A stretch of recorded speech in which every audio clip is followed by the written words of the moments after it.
Creepy. Yeah. Hello, everybody. Welcome to the Homewrecker podcast. I am the Golden Greek, Alex Arion, joined as always by my beautiful, lovely, gorgeous wife, Monique. Monique. Hi. Hi. How are you? I am fantastic. How are you? I'm watching a ladybug crawl on the wall in our home, and it just went around the corner. I'll have to bring her outside. Because for those who don't know with ladybugs, as sweet as they are and a symbol of good luck, you actually don't want ladybugs to stay in your home over the winter because your home will be warm during the fall and winter. So what they do is they go to sleep. They find a place where they can stay warm enough. They go to sleep and then they hibernate until the spring when there's food. And a ladybug, if it's in a home, will actually wake up in the winter and won't be able to get out and find food, and they'll starve to death and die. So do the ladybug a favor and let them out. Wow, you went there. I did. A little Jeez. PSA, the more you know. Okay. What's the point of having information if you don't share it? Yeah, right on. Because most people think, oh, no, we'll just let them stay inside warm and cozy. That's how I was until I learned that that actually causes more harm. Okay. Whatever you say. Anyhow. Yeah. So what's going on? What's new? My goodness. Should we share the story about the weird sounds and the weird lights we saw in the sky the other night with the gunshot? No, what am I going to say? No, don't share it. Exactly. No, don't See what I share did it. there? Now we have to. Jeez. Go ahead. So a few nights ago, it was weird. One of our neighbors sent me a text message asking if we were okay because there were a lot of gunshots. And where we live, the neighbors, they like to go shooting. There's also hunting. But this was at, 8 o'clock at night? That was like about 8:15. And there's no hunting at night. So we thought, is somebody And night why shooting? can't you hunt at night for those that may not know? Well, in New Hampshire, it's a law with Fish and Game that they don't allow hunting at night And why is that? because they don't want people getting shot, probably. Well, yes. I know it's common sense, but yes, that's why. I figured we'd share. Because like you said, what's the point of having knowledge and information if you don't share it? There's a reason he's saying that. So I don't hear anything. I open the door, I listen, I don't hear anything. But he said the sound was coming from the back of our yard, and our bedroom's in the front of the yard. So I figure I'm going to go outside and check it out. So I grab my spotlight flashlight, and I go outside, and I'm walking around. And now I have to be careful for bears because we've had a bear go through our yard before. And Just within the last week or so, yeah. yeah, within the past few weeks. And so I go outside. Which is what a week or so means. Okay. So I go out towards like where our cars are, towards the back of the house, and I'm listening, and I'm not hearing any gunshots. But I do hear an owl. Is it the barred owl who goes like hoo hoo hoo hoo hoo and does that sound? So I hear that owl, and then kind of across on the other side of the trees, I hear another one. And then they start sounding agitated. And all of a sudden, I don't know if it's a bird. I'm not sure what animal it is, but it almost sounds like a chimpanzee, like ee. And it was like this weird sound. And then all the bugs got really loud.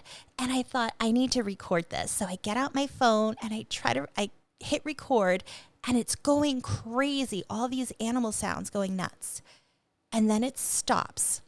And I realized it didn't record anything. It got no sound. But then I hear the gunshot, which was weird. It stopped right before the gunshot. And you had come out, and we're looking at these stars. And there are these two flashing stars. And I said, one looks like it's moving, but it's moving very weird. It was almost like moving closer to us, but at a really slow rate. It wasn't a plane or anything.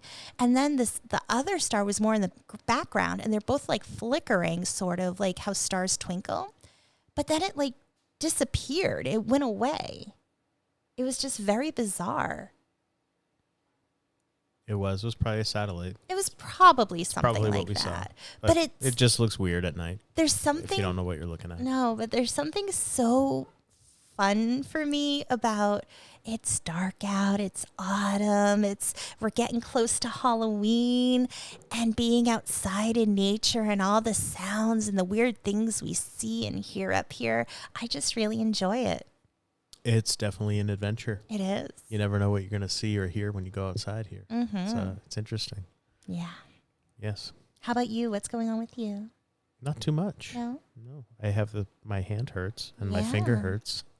I don't know why. It's weird. Swollen. Yeah. Randomly. And I'm just looking now for more ladybugs around our recording area here. Tremendous. Yes. No, nothing new. Nothing. How about yourself? Like, anything you want to share before we get into today's topic? Yeah, I'll do a little housekeeping because, as I said, we're getting into that time of year, October, Halloween, creepiness, fun stuff. But we also have to think about the holidays coming up. And whether you celebrate Christmas or anything like that, Hanukkah, whatever you celebrate, it's always a fun time for gift giving and just being there for others. And if you're interested in a unique, one-of-a-kind gift, go to tarotbymonique.com. I have handmade organite. Everything is one of a kind because even if I make multiple of something, it's still one of a kind. It doesn't have those same exact crystals. It's not going to look exactly the same. So everything is unique. I do Reiki when I'm meditating when I make it. I do Reiki. I put that energy in it of love, protection, of positive energy into what I make. So it's a very unique gift. And when you order, I type up for you what's inside and the metaphysical properties of the crystals that I use. So whether it's for yourself or a gift for someone else who doesn't really know much about organite or about crystals, they have the information right there. And if you buy anything over $130, you get free shipping. So go to tarotbymonique.com and see what resonates with you or possibly for someone else. And if you're interested in a tarot reading, you can go there to schedule a tarot reading as well. And as always, I'm a certified hypnotherapist and stress management consultant. Go to innerstandingshypnosis.com if you're interested in hypnotherapy, or you can try a digital download. Very cool. Yeah. So what are we talking about this week? Well, given that we're getting close to Halloween, I am in the mood for some creepy stuff, the eerie things, the paranormal things. So I thought it would be fun to talk about ghost ships this week. Ghost ships? Yes. What the heck is a ghost ship? A ghost ship is a ship that was lost at sea and has been found traveling with no living crew aboard. Now, some people claim that certain ghost ships will show up from time to time and they'll pop up in certain specific areas over the years or over a certain time of the year. And others are just ships that are found and they're boarded and they're transported to another location. Some ghost ships appear just as quickly as they vanish, and there are stories of bad omens and paranormal happenings attached to certain ghost ships as well. So it kind of has this broad range of being eerie, creepy, paranormal, and then just basically a ship was lost at sea. There's still something kind of eerie about a ship lost at sea to only be found still sailing with no crew aboard. So a ghost ship is not like a ship that's just been downed at sea. Like the Titanic is not a ghost ship then, right? No, it's a ship that is found still sailing. Okay. So, and it's like a tangible, like we say ghost ship, but So when I think ghost, I'm thinking like, spooky apparition. A specter. If it came next to you, you went to touch it, your hand would go through it, like you see in the movies. That's what I think. But there are actual ghost ships. So there are. But this is like an actual, like you could stand on this thing. Yeah. So there ocean. are actual ghost ships that people find, and there are people who make a living by going out to sea and boarding the ships, because I think it's a law that like if something's out to sea, whoever finds it, it becomes theirs if it's considered abandoned. Gotcha. And they'll like tow the ship back. So this is a ghost ship's kind of like a ghost town. Kind of, yeah. Where there's a town, but Yeah. then nobody lives there. There's no one there. It's abandoned kind of thing. Yes, Gotcha. but also there's stories of ghost ships that were lost at sea that people claim they see, even though they don't actually touch it or they don't get close to it. Okay. So that's why you have this eeriness just in general with these ships that are lost and then found. And then the stories of ships that were lost that people claim they see, or they'll see it passing and they'll see lights or other people aboard it. Okay. Well, why don't we Yeah, talk about so some of I these? wanted to pick a handful of ghost ships. All right. Some might be more known, some maybe not, but I found them interesting. Cool. The first one I feel like we have to talk about is the Flying Dutchman. I've heard of this. Yes. The legend of the Flying Dutchman is about a 17th century Dutch merchant ship that was a ship lost with numerous versions and stories about it, and it's made its way through time.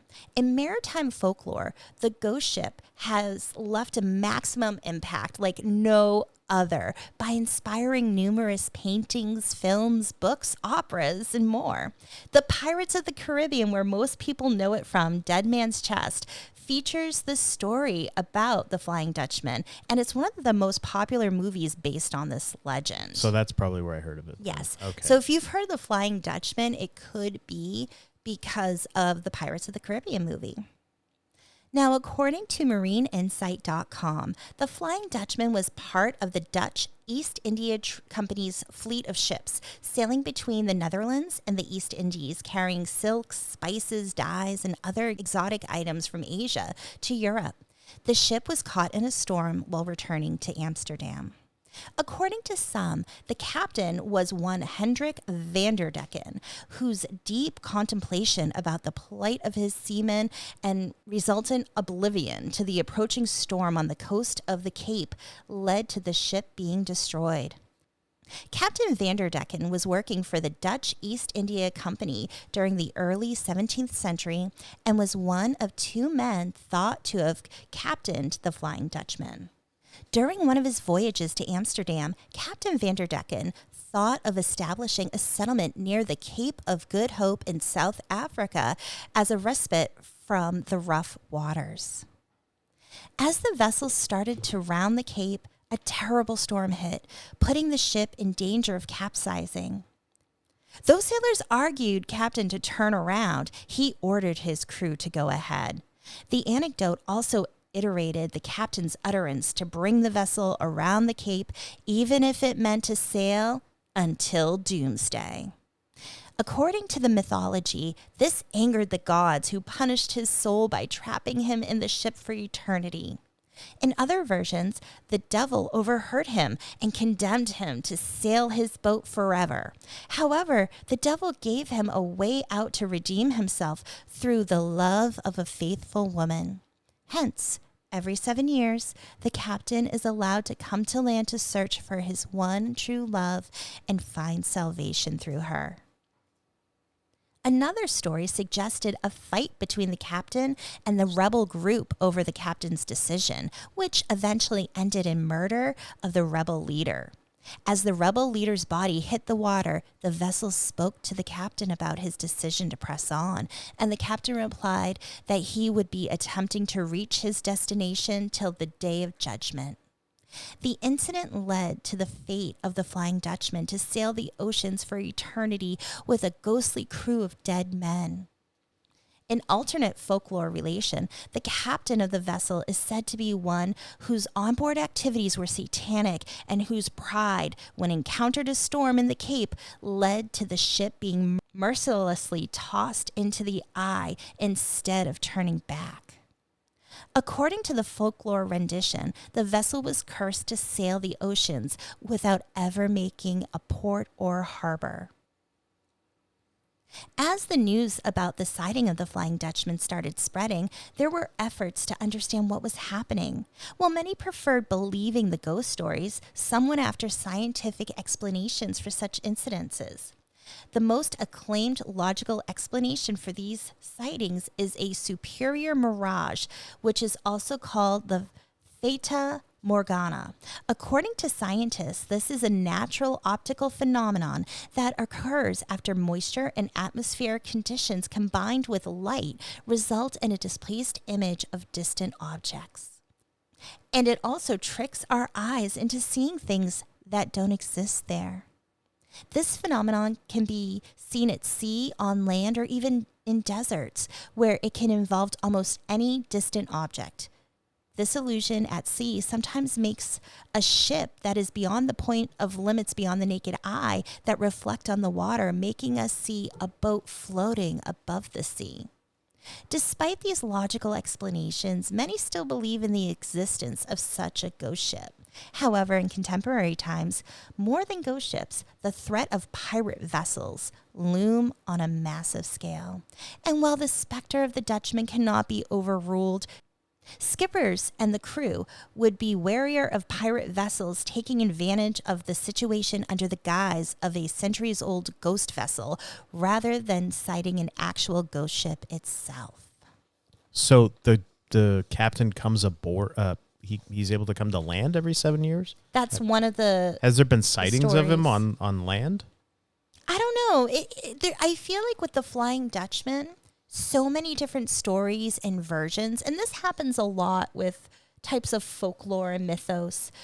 There's something that really happened, but I think people, when they don't know the answer, kind of make up their own story, romanticize it, or jump to their own conclusions, or Sure. try to find a way to make it make sense in their head. Sure, I guess. I didn't know if you'd come across any stories of that, because that's kind of interesting. So the story, so I used to study pirate history when I was younger, when I was in my early 20s, because I loved pirates. And did I ever mention I have an ancestor who's a pirate? Yeah, I think you may have. I don't know, but go ahead, share again. No, it was interesting because one day my dad was... Wasn't it Jean-Pierre Lafitte? Yes. Yeah. Yep. They had a wrestler in the WWF in the mid-'90s who was a pirate character named Jean-Pierre Lafitte. Yep. And that was on my dad's side of the family, one of our relatives, an ancestor of mine. And I thought that kind of, maybe that's why I had a calling to learning about pirate histories. But I knew the pirates, I knew their ships, I knew their colors, which is like their flags that they'd use. I learned a lot about it. And then I had a child, and a lot of it kind of just poofed out my head. I had to make more space in my brain. But it's very interesting learning about that. But the Flying Dutchman that I had heard was a ghost ship that was a harbinger of bad luck. If you saw that ship and you were out to sea, it meant you were going to die. So for the stories I heard were that it was just an omen of bad luck. Interesting. Mm-hmm. Yeah, that's that part of the story. I mean, the whole thing's pretty fascinating, but just the part where the captain gets to come aboard or come on to land to search for his true love once every 7 years. I just didn't know if there was any stories out there of people that have actually I haven't heard seen that. the captain, or seen the ship docked with the captain on boarding. You know, I never heard anything like that.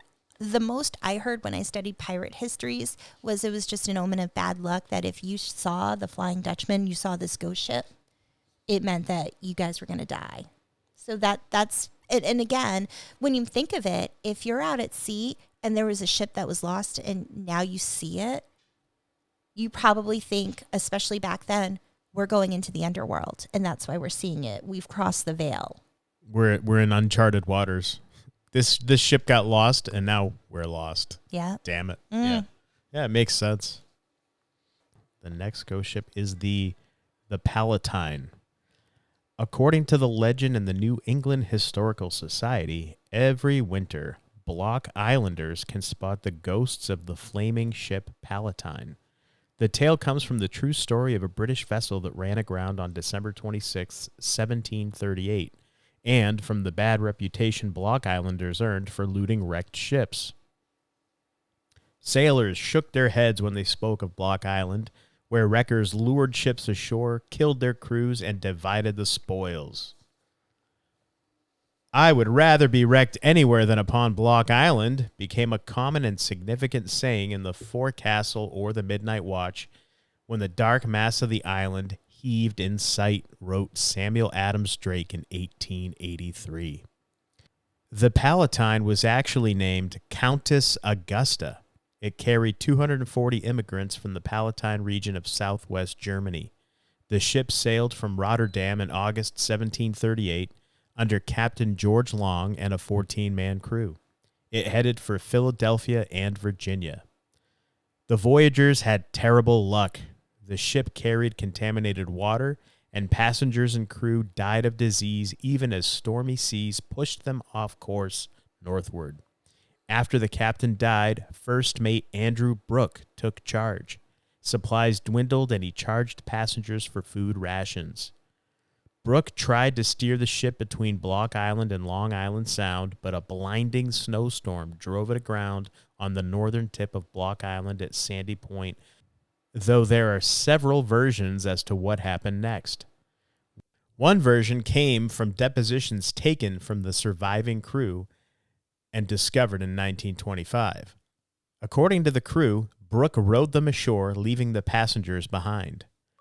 The Block Islanders then persuaded Brooke to bring the surviving 150 passengers ashore, nursed them to health in their own homes, and later retrieved their possessions. The Islanders also buried about 20 passengers who died in the wreck. Then, in 1947, the Block Island Historical Society put a marker at the site of the Palatine graves. At least 2 passengers settled on the island, and the crew may have scuttled the ship out at sea, or they may have set it on fire. There is some evidence, though, that the ship was repaired and sailed on to Philadelphia. Another version is less flattering to the Block Islanders. Joseph P. Hazard told it to the poet John Greenleaf Whittier. In that version, the Islanders lured the ship onto the shoals with a false light. They then murdered the starving, freezing passengers, set the Palatine afire, and set it out to sea to hide their crime. A passenger named Mary Vanderline, driven mad by her suffering, refused to leave her possessions. Every year between Christmas and New Year's, Block Islanders can see the ghost of the flaming ship and hear Mary Vanderline's screams above the surf. Imagine that. Whittier wrote a poem about it in 1867 called The Wreck of the Palatine. Block Islanders didn't think much of Whittier's effort. The Reverend S.T. Livermore called it intolerable to represent an entire community of law-abiding Christian people as barbarians and pirates. Like the Flying Dutchman, the legend of the ghost ship has endured for centuries. In 1811, Dr. Aaron C. Willey, a Block Island resident, described the Palatine light. Quote, "The people who have always lived here are so familiarized to the site that they never think of giving notice to those who do not happen to be present, or even of mentioning it afterwards. The light looks like a blaze of fire 6 or 7 miles from the northern part of Block Island. Sometimes it's small, like the light from a distant window. Sometimes it's as big as a ship and wavers like a torch." End quote. He first saw it in February 1810. Quote, "It was large and gently lambent, very bright, broad at the bottom, and terminating acutely upward." End quote. He wrote, quote, "I saw it again on the evening of December the 20th.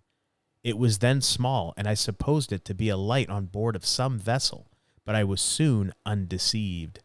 It moved along apparently parallel to the shore for about 2 miles in the time that I was riding one at a moderate pace." End quote. Benjamin Congdon, born around 1788, gave a typical Puritan explanation for the apparition, according to folklorist Michael Bell. "About the burning ship, I may say that I have seen her 8 or 10 times more.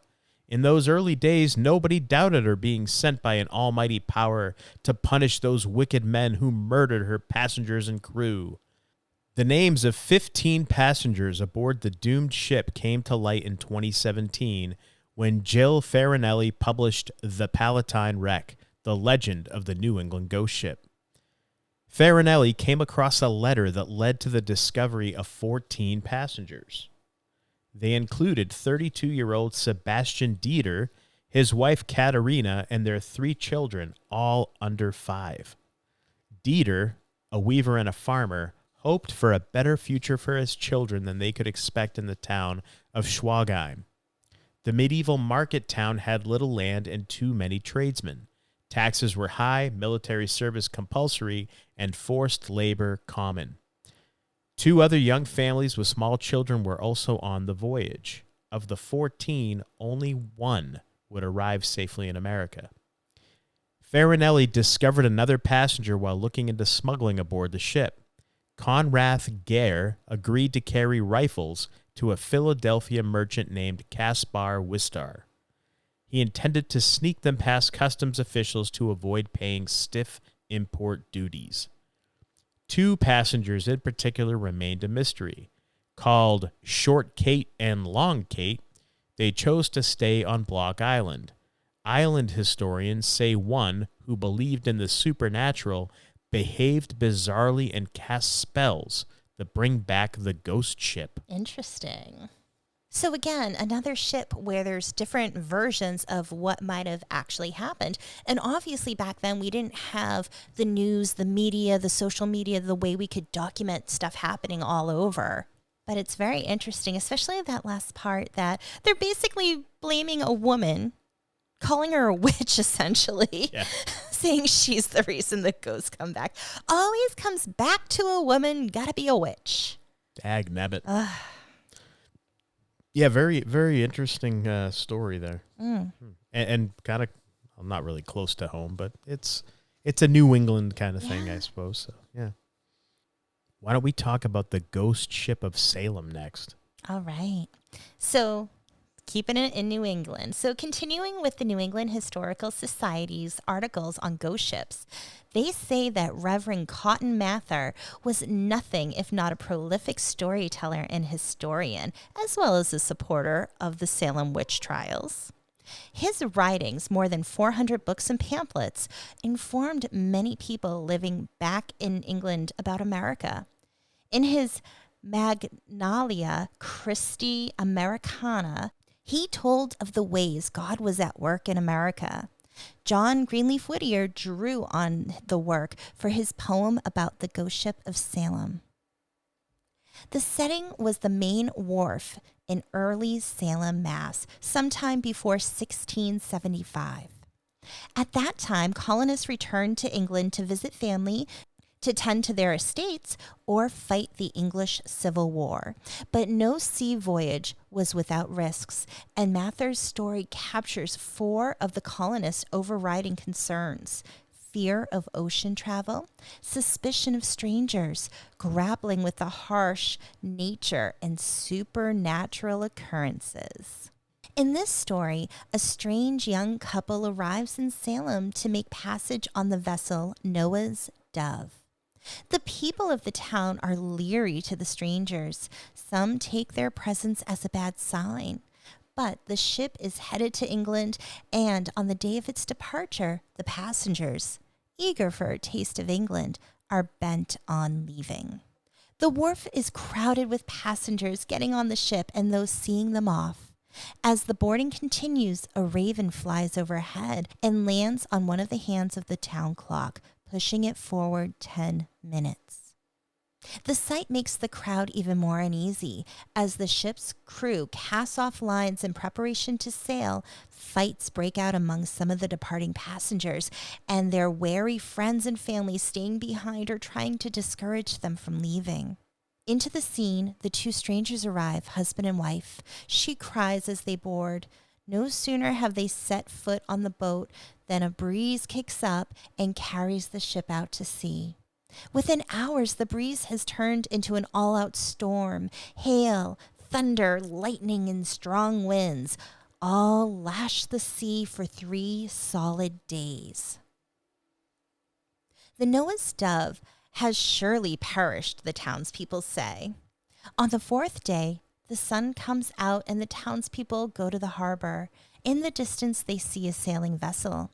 The offshore winds will prevent it from landing for at least a day, cautions one old salt. But the ship defies logic. It sails forward straight into the wind and toward the shore. The Reverend Zebedee Stibben, shaken by the sight, leads some in reciting the 46th Psalm for comfort. Quote, God is our refuge and strength, a very present help in trouble. Therefore, we will not fear. End quote. The Noah's dove steadily presses on toward land, and as it nears the passengers can be seen, the young couple, the strangers, stand arm in arm on the deck, but they are dead silent, and they don't even seem to be aware of the approaching shore. Suddenly, the masts of the ship collapse, and with one huge thunderclap and a flash of lightning, the ship sinks to the bottom. The story had such power that people retold it for 300 years.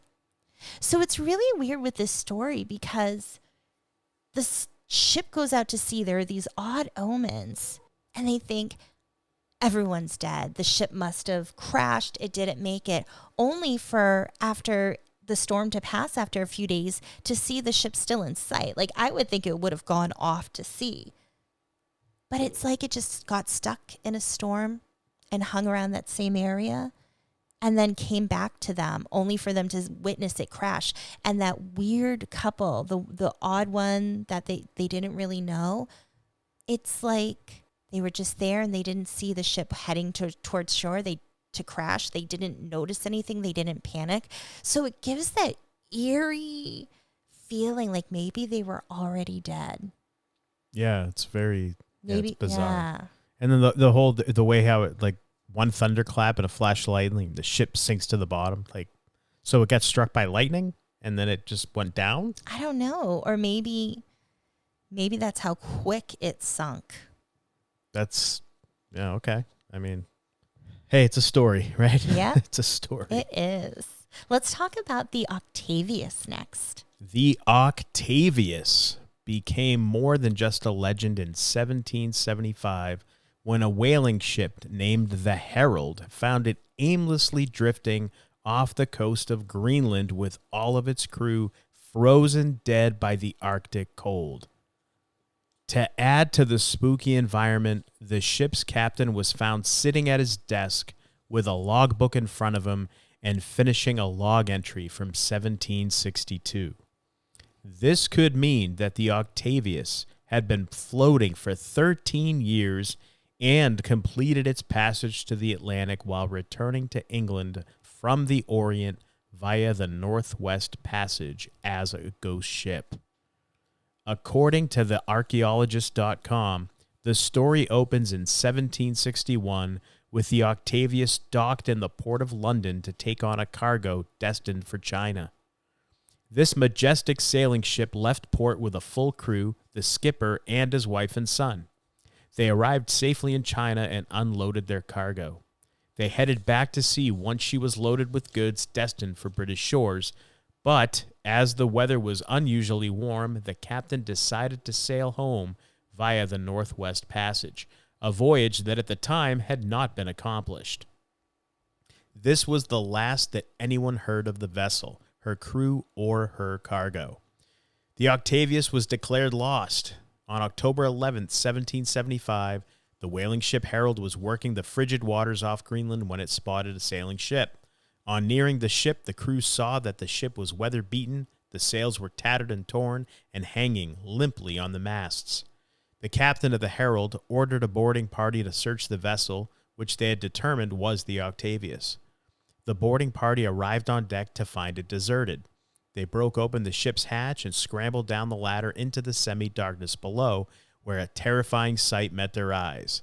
They found the entire 28-man crew frozen to death in their quarters. In the captain's cabin, they found the captain seated at his desk, pen in hand, with the ship's logbook open on the desk in front of him. The inkwell and other everyday items were still in their place on the desk. Turning around, they saw a woman wrapped in a blanket on the bunk, frozen to death, along with the body of a young boy. The boarding party was terrified, Grabbing the ship's log, they fled from the Octavius. In their mad flight, they lost the middle pages of the logbook that were frozen solid and came loose from the book binding. They arrived back on the Herald with just the first and last pages of the logbook, which were enough for the master of the Herald to determine at least a part of the story of the voyage. The captain of the Octavius had tried to navigate the Northwest Passage, but his ship had become imprisoned in the ice of the Arctic, and the entire crew had perished. The ship's last recorded position was 75 degrees north by 160 degrees west, which placed the Octavius 250 miles north of Barrow, Alaska. As the Octavius had been found off the coast of Greenland, it must have broken loose from the ice at some stage and completed its voyage through the passage to come out on the other side where it met the Herald. The crew of the Herald were frightened of the Octavius and feared that it was cursed, so they simply left it adrift. To this day, it has never been sighted again. Now, that's a creepy story. That is so creepy. And it's so sad. That's crazy. Yeah. It's sad and creepy. But if you think about it, it's like the perfect ghost story, right? I'm sure they've done movies that were based off this tale because, and I want to say, was it like the X-Files maybe that did like an episode on a ship or something like that where people were like in danger of being I could be wrong, but I almost have it in my mind like Mulder and Scully like fighting hypothermia on a ship or something. I could be wrong, but anyway, think about that though. They find this ship. The captain makes a grave error in judgment.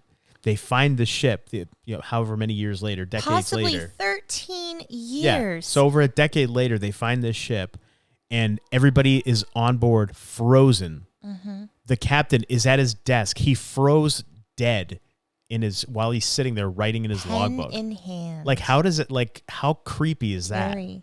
And it's so sad, the mother and the child. And And then, sorry, but to finish it off, the crew finds them in this position, finds them in this way. That's crazy enough as it is. And then, so they're like, we'll get the logbook. They have the presence of mind to do that. But as they're leaving with the logbook, the entire body of the book comes loose and is left on the ship. And they're too scared to go back to find it and get it. So basically, you have the first and last page.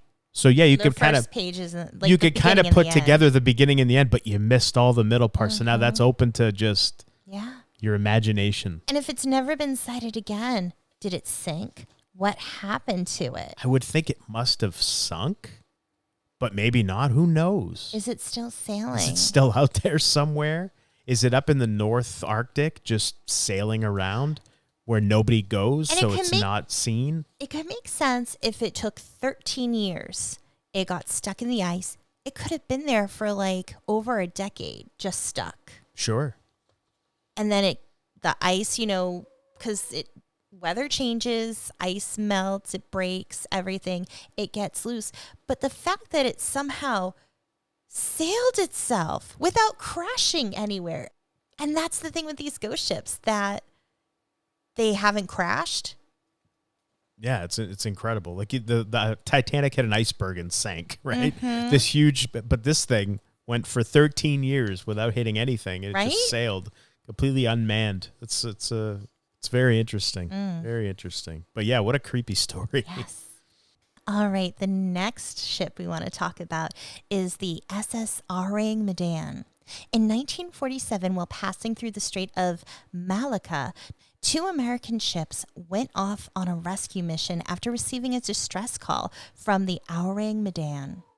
The caller claimed to be a crew member and conveyed the message of the death of everyone else on board. His words weirdly ended with, "I die." The rescuers found the ship unharmed, but the entire crew, including the dog, dead with terrified faces and expressions. What? Before the further investigation, the abandoned ship caught fire and exploded. The probable reason could be overexposure to nitroglycerin, which it was carrying illegally. The other mystery revolves around the story of paranormal activities and alien invasion.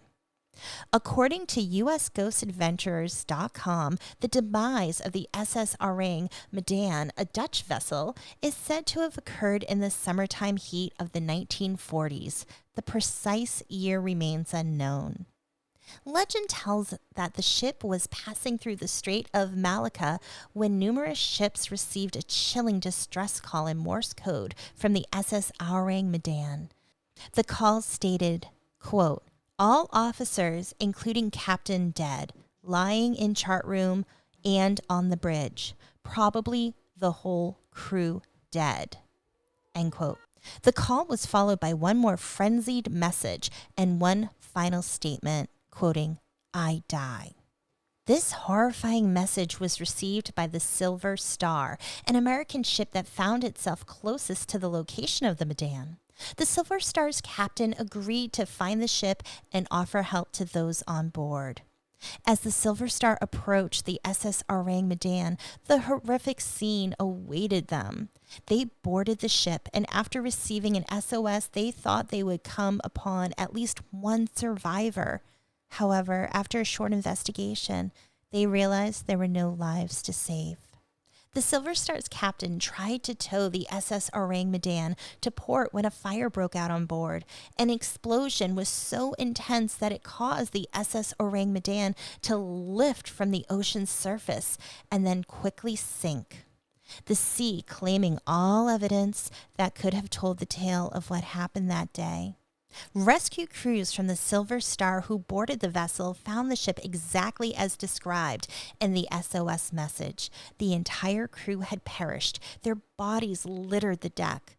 The rescue crew described the bodies as having bulging eyes with terrified expressions on their faces. Their mouths were open. Their arms were outstretched as if reaching for something. None of them showed apparent injuries that could have been attributed to their deaths. It is reported that they were found with teeth bared, faces turned upward towards the sun, staring. Even the ship's resident dog was found dead, frozen in mid-growl. Some rescuers reported a cold chill on board despite the midsummer temperatures. But what about the explosion? What caused that to occur? Many theories have surfaced, but none ever explain it completely. The ship's accounts lead to plenty of dead ends. There is no mention of the SS Orang Medan in Lloyd's shipping registries, but many negate this by mentioning that the ship was registered in Sumatra, the vessel even being named after the Sumatran island Medan. This would explain why the SS Orang Medan was invisible in domestic ship registries. An old German publication, Das Totenschaffen der Sudsee, suggests that potassium cyanide and nitroglycerin were stored and transported by the SS Orang Medan and were on board at the time of this event. If this is true, it would undoubtedly lend reason to the ship's sudden destruction and proof of a cover-up of the vessel's records. During this time, World War II was in full swing, and alongside a tense international climate, any news of the transport of such chemicals would have caused panic and outrage. Could it be that the details of the SS Orang Medan are almost impossible to find because someone somewhere wants them to be? A government cover-up, perhaps? This theory lends credit to the hundreds of government cover-up theories circulating online about the ship. To the outside world, the Orang Medan never existed because there isn't any concrete evidence of its existence. It's almost as if the ship itself was a ghost. The logs of the Silver Star omit any records of the SS Orang Medan rescue attempt. No crew members of the Silver Star ever shared any relevant information with the media. So, if the Orang Medan never existed, why did the Coast Guard reference the story in 1954 and later the CIA in 1959? It has been the subject of many unanswered questions for a ship that never sailed. While it is true that the SS Orang Medan was a Dutch freighter that transported goods, it has been claimed that those goods might have been dangerous chemical weapons used for warfare. Is it possible that if these chemicals were in fact on board, that they could have leaked into the ship's cargo hold and affected the captain and crew? Could the crew have slowly suffocated, perhaps hallucinating, unknowing of what was happening to them? So was the SS Orang Medan's demise nothing more than an accidental poisoning? How did the rescue crew of the Silver Star come on board with the poisonous fumes totally unharmed? Could it be possible there were darker forces involved? What happened to the SS Orang Medan? Could it have been an otherworldly event, an ocean spirit that claimed each and every life on board? We are left with more questions than answers about what could have happened to the SS Orang Medan and her occupants. Even today, the SS Orang Medan mystery remains unsolved. The vessel never recovered and the sailors' bodies never recovered. Could the ghosts of these sailors be trapped, their end being one of tragedy and mystery? Only one thing is for sure. The case of the SS Orang Medan is one of the most mysterious and elusive in nautical history. With its precisely impossible nature, it captures our imaginations even after all these years. And that's a good article about it that I just read. It just makes it very interesting. Well, I mean, when it asked the question, like, how could the rescue crew not have been affected by the poisonous fumes? Well, I mean, if it could have dissipated by that point. I was going to say, could have either dissipated by that point, or it could be one of those where you have to have more longer term exposure to it, and they weren't on long enough to be affected by it. Yeah.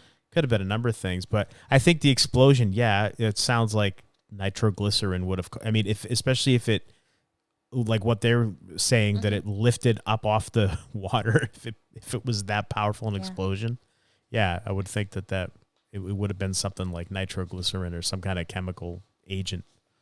Yeah, that's crazy. Isn't nitroglycerin unstable too if it's old? So I think so. I remember watching, again, this is my TV education here, but I remember as a kid watching an episode of MacGyver where he had like nitroglycerin for something. I can't remember what it was exactly, but it was like one of those, if you even sneeze around it, it'll blow up, one of those kind of deals. So yeah, I guess it's supposedly really unstable. And could it be that it was old and unstable? Who knows? And that could have I guess, but I mean, but I don't know about it being old, because I thought that they sent out the SOS, and but so it's not like it. If it was old that they were transporting, they're transporting old nitroglycerin. Yeah, perhaps. They didn't know. Yeah, I guess so. Yeah, I don't know. A lot of questions with this one. Yeah.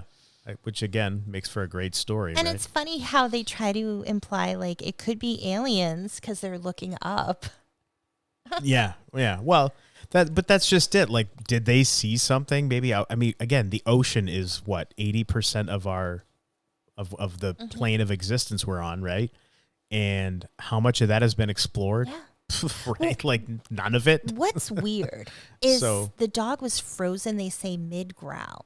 Yeah. Yeah, so that's the one that makes me go, something must have been going on. If they somehow like froze to death, for something like that, it would have to be quick.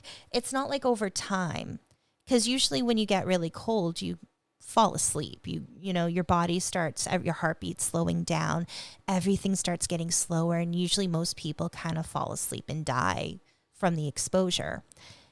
And for it to be a dog frozen mid-growl, like that. Yeah, mid-growl, people with their teeth bared and looking up and freezing like that. Yeah, you would think that it would have to happen really fast. And it was summertime. So what caused the freezing? Yeah. I don't know. Like, usually with chemicals, you're poisoned, but it doesn't cause your body to be frozen necessarily. And I don't know how long it took for the ship to get there, but for rigor mortis to set in like that, if it was frozen in that way, maybe. I don't know. But again, we're also going off of a story. It's a story, and you're also going off of the eyewitness accounts of sailors who, how long were they at sea for before they found this ship? You know what I mean? Like, you're going off of eyewitness accounts, and those are always fallible. And unreliable. So you're dealing with that. If they find like the entire crew dead. They got a weird message, so they're already kind of spooked going there, you would have to think. And whatever they saw, was it as bad and as creepy as they describe? I don't know. Was their perception clouded by the message that they were getting and the stories they're telling themselves? Like, what the heck's going on there? What are we going to find? You know what I mean? Like, what could have happened before they got there? So it's definitely a good story, but again, it blew up. So there was no investigation that could have been done. And that's the thing. It's like a lot of this stuff, it was so long ago. We don't have the documentation. And back then in the 40s, it's not that long ago, but documentation, again, was different. Communication was different. It's just very interesting. Well, they gave a good reason for why the ship didn't appear or whatever, because it came from was it the Sudan? Yes. However, if they're saying it's kind of like there were no records, but they have the SOS. Wouldn't that have been recorded on the ship's logs? Even though they said that they didn't log it, that's kind of weird. Yeah, there's a lot of questions around this. So is it just a made up story? Or did it really happen? We don't know. We don't know. Why don't we go into our last ship, the Carroll A. Deering? The Carroll A. Deering. All right, here we go. The Carroll A. Deering ran aground in the notorious Diamond Shoals near Cape Hatteras, North Carolina, in 1921, where it was stuck for several days before any rescue team could arrive. After unloading a coal shipment, the vessel was traveling from Rio de Janeiro back to Norfolk, Virginia. Later, the Coast Guard found that the navigational equipment, logbook, and 2 lifeboats were missing from the abandoned ship, otherwise undamaged. Investigation showed that a few other ships had also disappeared under mysterious circumstances around the same time, which could be the pirates' barbarity, crew mutiny, or extraterrestrial activity around the infamous Bermuda Triangle. I love they always go to the extraterrestrial activity. And the Bermuda Triangle comes up. Yeah. So this is interesting. Side note, we did an episode on the Bermuda Triangle. Go check it out if you haven't heard it. We did. According to sunkenshipsobx.com, the author says, quote, I began to do research on lost ships in the time period of 1919 to 1941. It became a little frustrating attempting to find information about the ships that had been lost off the coast of the Outer Banks during this time period. And then I came across the Carroll A. Deering, now celebrating its mystery's 100-year anniversary, often referred to as the ghost ship of the Outer Banks. The schooner was launched in 1919 in Bath, Maine. It was named after the son of the owner of the G.G. Deering Company. It was believed to have been a tremendous 5-mast sailing ship. It was outfitted in oak and mahogany and was considered to be rather luxurious considering it was a cargo ship. On board was steam heat, a usable lavatory, and electricity. It was first launched into the Kennebec River in Bath, Maine. Its first voyage was to head to Virginia to load the cargo with coal and then transport it to Rio de Janeiro, Brazil, under the command of Captain F. Merritt. Merritt had served during World War I and had been cited for bravery under fire when his Deering-built 5-masted schooner Dorothy B. Barrett was sunk by the German U-boat U-117 of Cape May, New Jersey in 1918. He had saved his entire crew during the attack. Its return voyage brought a cargo of corn from Argentina to New York. It made a couple of other trips that first year. On July 19, 1920, the Deering arrived in Newport News from Puerto Rico. In August 1920, the ship was scheduled to deliver a cargo of coal to Rio de Janeiro. On board was the captain, his son, and 10 men who were mostly Danish. On August 26, 1920, it had cleared the Virginia Capes. However, Captain Merritt fell seriously ill, and the Deering turned back and landed in Lewis, Delaware. There, Captain Merritt, along with his son, who was to be the first mate, disembarked from the ship. The G.G. Deering Company had to move quickly to find his replacement. There, he was replaced by a retired veteran captain, Captain W.T. Warmell. Along with Warmell, Charles B. McClellan came aboard as the first mate. Right away, there were problems. Apparently, Wormel and McClellan despised each other as the ship set sail again. Being on board a ship with close quarters didn't help the conflict between the two men.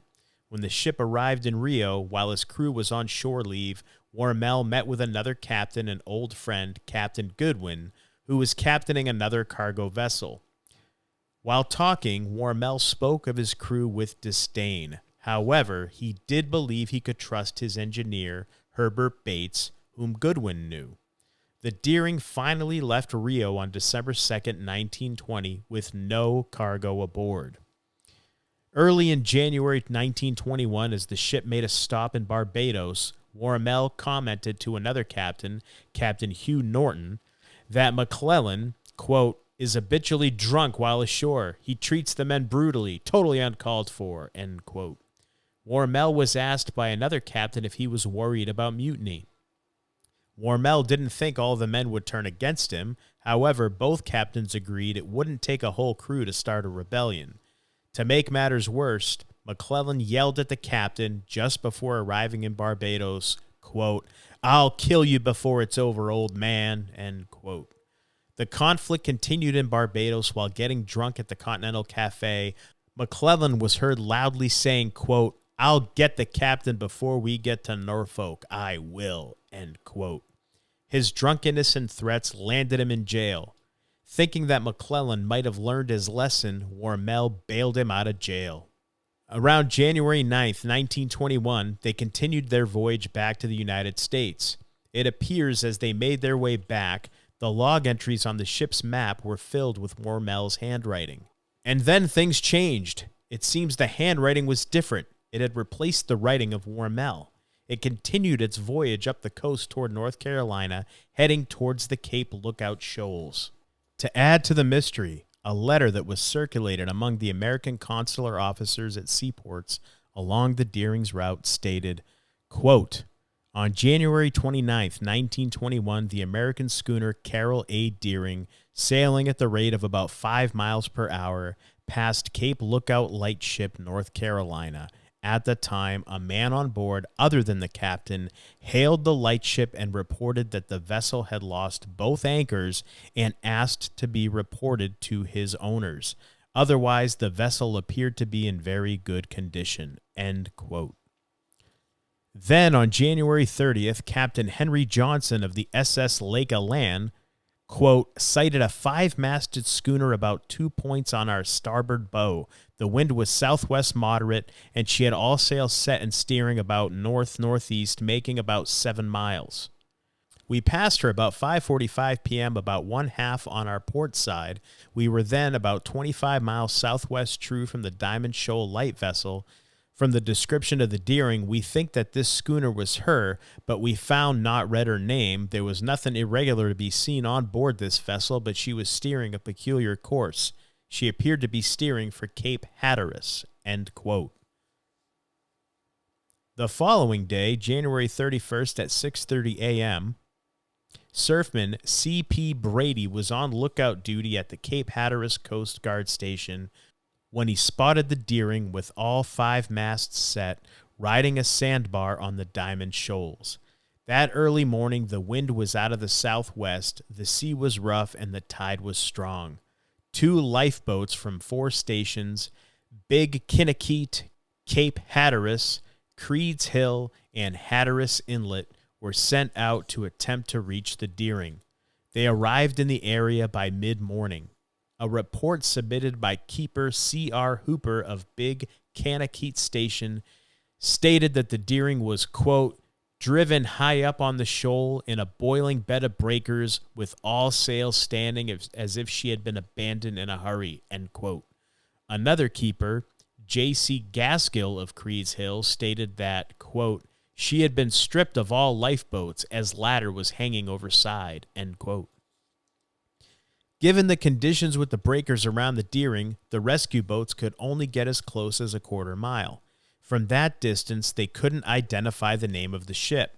So the following day, as the sea was still rough, the Coast Guard cutter Seminole was sent out from Wilmington to investigate the situation. Then, on February 2nd, 1921, the cutter Manning and wrecking tug Rescue joined the rescue as they left out of Norfolk. Due to the weather and sea conditions, it took until February 4 before anyone was able to board the Deering. By that time, waves had been breaking over her deck. The constant bombardment of waves by this time had filled her hold. Also, the seams were so badly ripped apart, there was no way of salvaging the schooner at this point. The rescue team discovered that the steering gear was disabled. Charts were scattered about the master's bathroom, and food was set out in the galley and on the stove. They noticed that the ship's log and navigation equipment were missing, along with the crew's personal effects. Also, the ship's 2 lifeboats were missing. They removed what they could from the schooner. 3 weeks later, after a severe storm, the Deering was dynamited on March 4th to clear from the shoal since it was considered a navigational hazard. A section of her bow drifted ashore at Ocracoke and became a tourist attraction. Wooden timbers washed ashore on Hatteras Island and were used by local residents to build houses. Imagine having your house built from wreckage of a ship. So the big question became, what happened to the crew?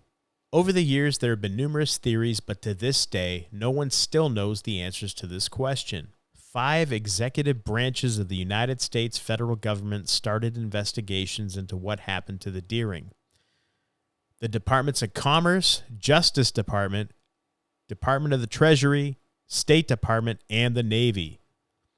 Whereas the Lightship report regarding the 2 missing anchors, Shipping Board Commissioner Edward Plummer learned that, quote, both anchors were on the vessel when she was found ashore, the kedge anchor lashed under the bowsprit. Furthermore, the man who hailed the lightship was not the captain, for he had red hair, and according to the records of the owners, there was no red-haired man in the crew, end quote. It's an interesting fact. Their conclusion was that the crew didn't abandon the ship after it was stranded. They drew this conclusion in that they would have lowered the sails prior to leaving to stabilize the ship and help her from grinding on the bottom. Instead, the men must have abandoned the ship prior to it running aground.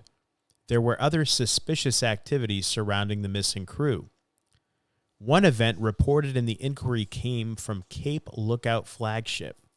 A short time after the schooner passed the lightship, a steamer, the name of which cannot be ascertained, which was passing, was asked to stop and take a message for forwarding, and in spite of the numerous attempts on the part of the master of the lightship to attract the vessel's attention, no response to his efforts was received.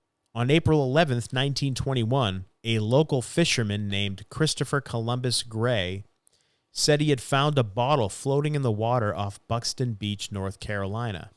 Upon finding this bottle, he immediately turned it over to authorities. The message I guess there was a message in a bottle here. The message in the bottle stated, quote, Deering captured by oil-burning boat, something like chaser, taking off everything, handcuffing crew. Crew hiding all over ship, no chance to make escape. Finder, please notify headquarters. Deering, end quote. That's crazy. That's eerie, yeah. Was this the clue to solving the mystery that everyone was looking for? When the captain's daughter, Lulu Warmel, heard of this message, she jumped into action. Since the official investigation really couldn't determine what had happened, this was her chance to get to the bottom of the crew's disappearance. She took the note to the homes of each crew member's relatives to see if anyone recognized the handwriting. At first, they thought that they had discovered who wrote the note. It seemed that the strokes of the writing were those of the schooner's engineer, Herbert Bates. From here, the note was taken to a handwriting expert who compared the note with letters written by Bates and agreed that the script was similar. Further analysis disputed the resemblance between the note and Bates's handwriting. A follow-up examination determined that the writing style seemed to closely match Christopher Columbus Gray's handwriting, the man who originally found the bottle. Interesting. Gray finally admitted that he had written the note. Son of a gun. I thought we had an answer to this. After admitting to the forgery, he quickly ran off and hid in the swamp. What? His intentions were that the publicity he received from finding the bottle would somehow secure him a job at the Cape Hatteras Light Station. Meanwhile, the investigation by the government continued a theory of piracy.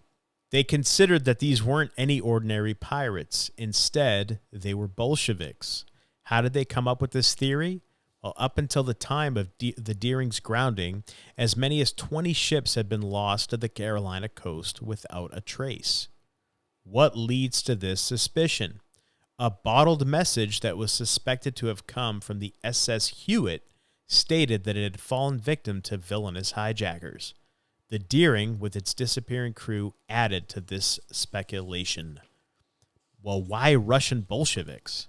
In April 1920, Russian mutineers took over the Cuxhaven fishing vessel Senator Schroeder, and they took it to Murmansk, which is a city in northeastern Russia, and was confiscated by the Soviet government.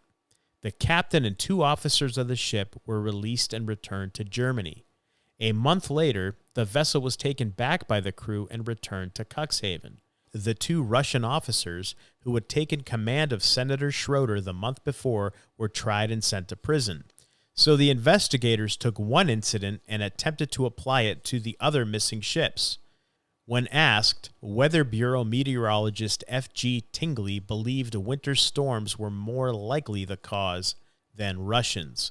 He said, quote, "We are not worried about Bolshevik submarines or pirates," end quote. The big question still hadn't been answered. What happened to the crew? Some like to speculate that it had something to do with the Bermuda Triangle, that some type of paranormal event occurred which led to their disappearance. Finally, when the Coast Guard went aboard the Deering, they found the distress signals, 2 red lights high in the rigging, were lit. It was believed the steamer Hewitt was in the area at that time and may have spotted the signals and rescued the crew. The Hewitt later went down and all the crew was lost in its sinking. Perhaps the crew of the Carroll A. Deering went down with them. An article on June 21st, 1921 in the New York Times spoke of the disappearance of the 2 ships. The headline indicated that piracy was involved in the disappearance of 3 American ships. The article mentions Carroll A. Deering and Hewitt, but doesn't name the 3rd ship. Interesting. So, again, so much speculation. It sounds like they got rescued. I think that theory makes the most sense to me. Yes, because if they got attacked, why would their personal belongings be taken? Exactly. That's more of, and like the logs, like certain things taken and other stuff left behind. The food was on the stove. There was food on the table. That means they obviously left in a hurry. Something had happened. Something must have happened, and it looks like they got rescued. So it probably was, maybe they were on the Hewitt that then went down, which sucks. It really, it's kind of creepy, but it almost seems like their fate was already sealed. Yeah. Like, I don't know. It's like it was just meant to happen in some awful sort of way. Yeah, very like I said, I'd heard a couple of these, but I didn't know the full stories behind them, and there's some very fascinating stuff here. Yeah, for sure, for sure. Again, like dynamiting the ships and like ships exploding. We had it all this episode. My goodness, possible aliens, ghosts. Well, that's to me, that's always the least likely explanation. That's the one you go to when you can't explain it in any other possible way. You got to go to that but I think with these, there's too much other evidence and more likely explanations than going that route. And it just goes to show that it's so dangerous. I mean, I said we did an episode on the Bermuda Triangle. Even to this day, traveling the ocean, there are so many things that can happen. It's so dangerous. There's always that risk with any kind of travel. But with the ocean, it's so vast. There's so much about the ocean that we don't know. There's so much that can randomly happen, no matter how well prepared you try to be. Yeah. And now go back a couple hundred years. Yeah, where they're navigating with like a compass and paper maps. They don't have all this technology and stuff. They're looking at the sun and the stars and yeah, getting their bearings that way. Fascinating stuff. All right. Well, until next time, I am the Golden Greek, Alex Arion, joined as always by my beautiful, lovely, gorgeous wife, Monique. And you've been listening to the Homewrecker podcast.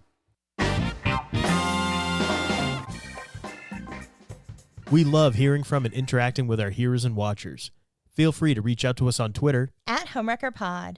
You can also visit our website, homewreckerpodcast.com. where you can check out past episodes and pick up some Homewrecker podcast gear from our online store. Also, if you haven't already, please hit the subscribe or follow button wherever you're hearing or watching our show. That way you can be notified whenever a new episode drops. We're on all major podcasting platforms, and you can check out the video versions of our show at YouTube and Brighteon.